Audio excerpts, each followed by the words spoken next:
Bonjour et bienvenue. Aujourd'hui, on se plonge dans un texte vraiment fascinant, très personnel. Ça nous ramène à l'enfance, à ces moments où un film, il fait pas juste nous divertir, il s'imprime dans notre tête pour toujours. La source est un billet de blog de carleboileau.com qui s'intitule Cinéma d'horreur. Les 5 films qui ont hanté mon enfance. C'est vraiment un voyage au cœur des peurs qui nous construisent, racontés à travers 5 grands classiques de l'horreur. Exactement. Et ce qui est captivant, c'est pas tant la liste des films, mais le pourquoi. L'auteur nous amène à comprendre l'impact psychologique de chaque film vu à un âge où on est super impressionnable. C'est structuré de façon chronologique dont on va vraiment suivre son parcours, de la première frousse jusqu'à des peurs beaucoup plus complexes. On explore comment un futur cinéphile s'est bâti à travers la terreur. Une construction par la terreur. J'aime le concept. Alors allons-y. Le premier contact, son baptême du feu, c'est Invasion of the Body Snatchers, la version de 1978. La scène, c'est une nuit d'été à Verchères. L'auteur a 7 ans. Ses grands-parents dorment et lui, en secret, il allume la télé. Puis là, il tombe sur un film dont le concept est juste terrifiant là, pour un enfant de cet âge-là. Des entités extraterrestres qui ressemblent à des plantes qui remplacent les humains pendant leur sommeil. Ouf! C'est pas un monstre qui grogne dans le noir, là. C'est l'idée que les gens que t'aimes, tes voisins, tes parents, pourraient ne plus être eux-mêmes au réveil. Ah, c'est terrible. La peur, elle vient pas de l'extérieur. Elle s'infiltre dans ton sac de confiance. C'est ça qui est horrible. À 7 ans, ta famille, c'est ton ancre, ton repère de sécurité. Et ce film-là vient dynamiter cette fondation. L'auteur dit que les acteurs comme Donald Sutherland et Leonard Nimoy étaient tellement crédibles dans leur panique que ça rendait la menace palpable. Mais qu'est-ce qui fait que cette peur paranoïaque est si efficace, surtout sur un jeune esprit? Mais parce qu'elle est conceptuelle. Un monstre avec des griffes, c'est une menace physique, tu peux s'y courir, te cacher. Mais ici, la menace, c'est la perte d'identité, la trahison. Comment tu te bats contre une idée? Tu peux pas. L'ennemi est invisible, il pourrait être n'importe qui. Pour un enfant, c'est une angoisse totale parce qu'il n'y a pas de solution simple. Le film lui apprend que le danger le plus terrifiant, c'est pas celui que tu vois, c'est celui que tu soupçonnes. Et la fin du film, ça a été le coup de grâce pour lui. Il l'a décrit comme étant complètement désespéré. Ça a été un choc brutal parce que ça a brisé sa croyance d'enfant que peu importe ce qui arrive, tout finit toujours par bien aller. Oui, la fameuse fin. Les gentils gagnent, le monde est sauf. Et là, non, pas du tout. Cette fin célèbre pour son nihilisme. Et pour un enfant, c'est une initiation à une vérité d'adulte assez dure. Parfois, il n'y a pas d'happy end. L'auteur raconte que la peur de s'endormir après ça était viscérale. Pas la peur de faire un cauchemar, mais la peur de ne pas se réveiller en étant lui-même. C'est profond comme peur. C'est une angoisse existentielle qu'aucun monstre de placard peut égaler.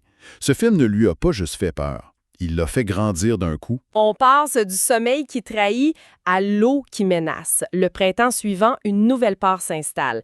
Elle vient de l'océan avec le classique de Spielberg, Jaws. Il identifie 2 éléments qui l'ont complètement paralysé. La musique de John Williams, évidemment, et la caméra subjective, le point de vue du requin. 2 coups de génie qui fonctionnent parfaitement ensemble. La musique, c'est le son de la mort qui approche. Comme le dit l'auteur, elle donne une présence au requin même quand il est invisible. Le doum-doum. Doum-doum. Ça suffit. Tellement. Puis ensuite, Spielberg nous met dans les yeux du prédateur. On est sous l'eau, on voit les jambes des baigneurs qui flottent, innocentes. On devient la menace. Pour un enfant, réaliser qu'il peut voir à travers les yeux du monstre, c'est révolutionnaire et absolument terrifiant. L'impact a été concret et complètement irrationnel. Il raconte avoir développé une peur panique de se baigner dans n'importe quelle étendue d'eau. Il mentionne même les piscines publiques. Ben oui, et c'est ça qui est fou. Rationnellement, il savait bien qu'un grand requin blanc pouvait pas être dans le chlore de la piscine municipale. Mais la peur, elle, s'en fichait. Comment un film peut court-circuiter la logique à ce point? Parce que Jaws, dans le fond, ça parle pas juste d'un requin. Ça parle d'une peur primale. La peur de ce qui se cache dans les profondeurs. De l'inconnu qui peut surgir et nous happer. La piscine devient une représentation symbolique de cette profondeur. Ah, je vois. Le cerveau a associé l'eau à une menace mortelle. Puis cette association-là est plus forte que la logique. D'ailleurs, c'est un point marquant de cette période dorée de l'horreur des années 70. On voit des films où c'est pas un monstre gothique. C'est la nature elle-même qui devient l'ennemi. La nature qui se venge.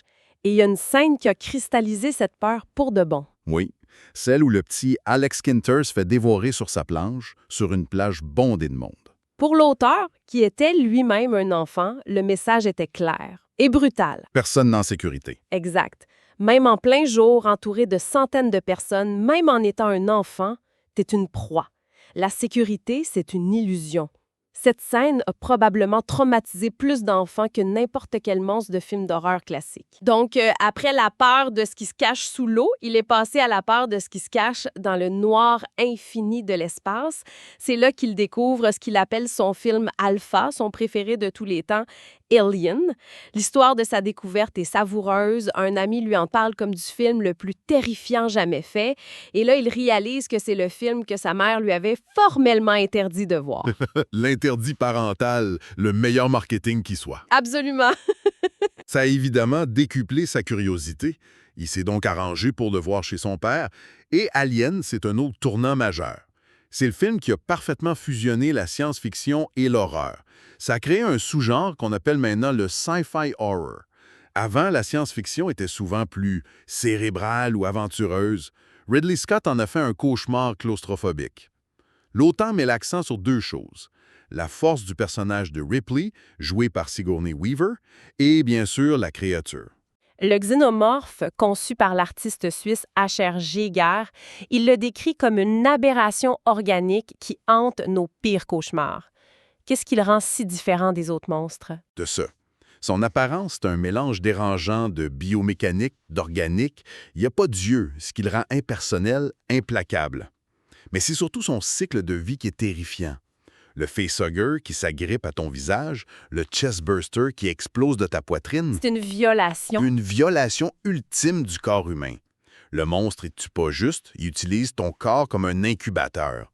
C'est une horreur corporelle, sexuelle même, qui était complètement inédite et profondément dérangeante. Et cette peur-là, elle ne l'a jamais quitté. Il raconte une anecdote incroyable. Des années plus tard, à l'âge adulte, le jeu vidéo Alien Isolation est sorti. C'est un jeu acclamé où on doit survivre face à un seul xénomorphe. Et malgré son amour pour le genre, il a été incapable d'y jouer. Incapable, c'est fou. Il dit que le jeu l'a replongé instantanément dans la terreur pure et enfantine qu'il avait ressentie. C'est la preuve d'un ancrage psychologique extrêmement puissant. Son cerveau a créé une association indélébile entre cet univers, ces sons, cette créature et une sensation de danger absolu.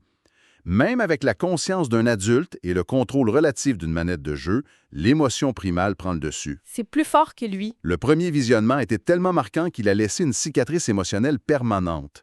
Il raconte d'ailleurs avoir fait un cauchemar interminable cette nuit-là où la créature le pourchassait sans relâche. Après Alien, on pourrait penser qu'il a atteint un sommet de terreur, mais non. Sa quête continue. Il demande à son père un film encore plus terrifiant. La réponse de son père est simple. L'exorciste. L'anecdote amusante, c'est qu'il n'avait jamais entendu le mot exorcisme. Il a donc passé des mois à chercher le titre L'exercice dans le TV Hebdo. Ah, c'est excellent ça, l'exercice. Avant de finalement tomber dessus un soir d'Halloween. Et là, on bascule dans une dimension de l'horreur complètement différente.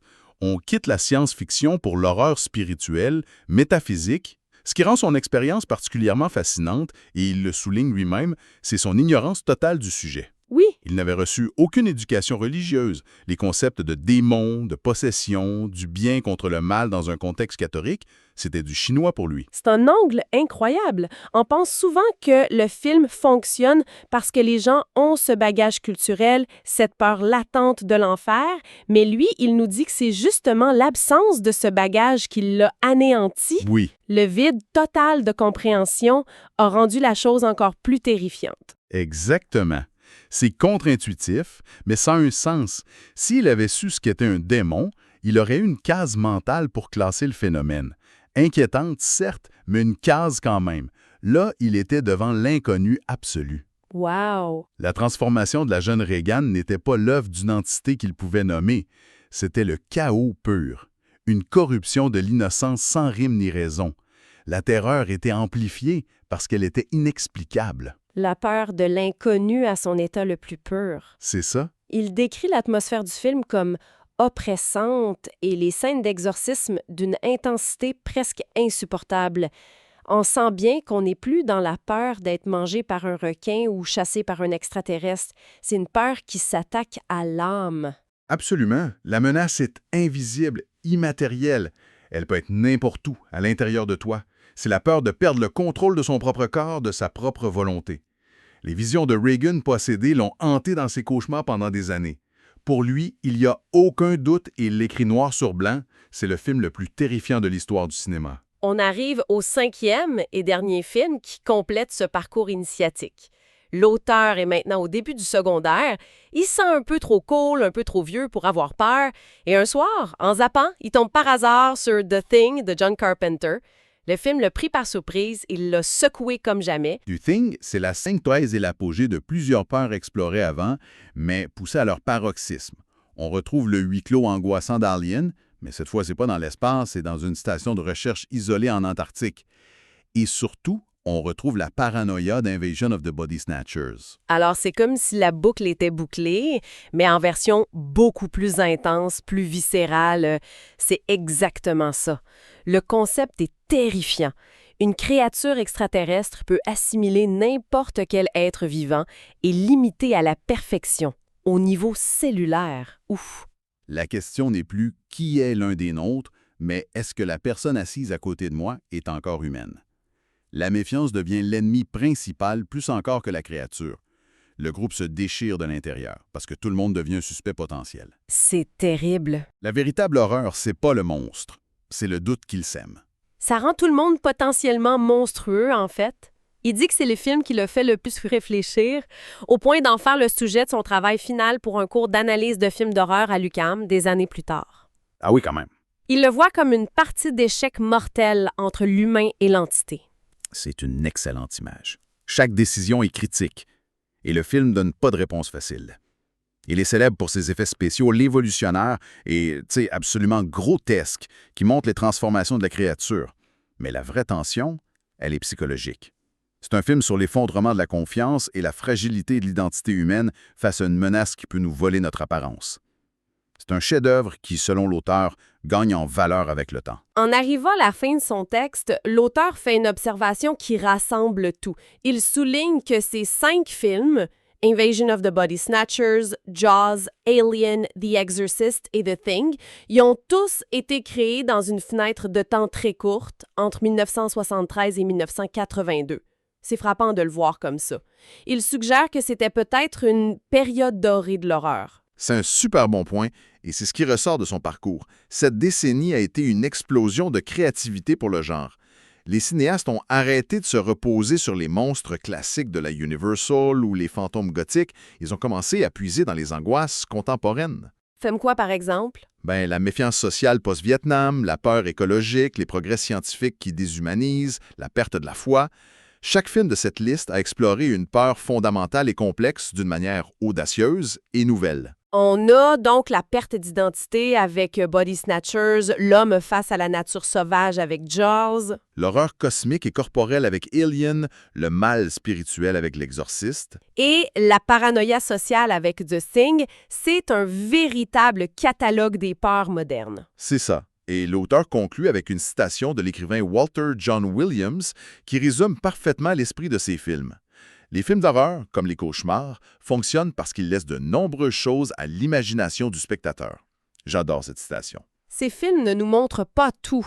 Ils nous donnent juste assez d'éléments pour que notre propre esprit imagine le pire. Et c'est pour ça qu'ils sont si efficaces, surtout sur un esprit jeune et malléable. Et ça nous laisse avec une question fascinante. Toute la liste de l'auteur est définie par des films vus durant l'enfance ou l'adolescence. On peut se demander si cette capacité à ressentir une peur cinématographique aussi profonde, aussi durable, est quelque chose qui s'émousse avec l'âge. Est-ce que les films qui nous hantent vraiment pour le restant de nos jours sont toujours ceux qu'on découvre quand notre imagination est à son apogée et nos défenses à leur plus bas?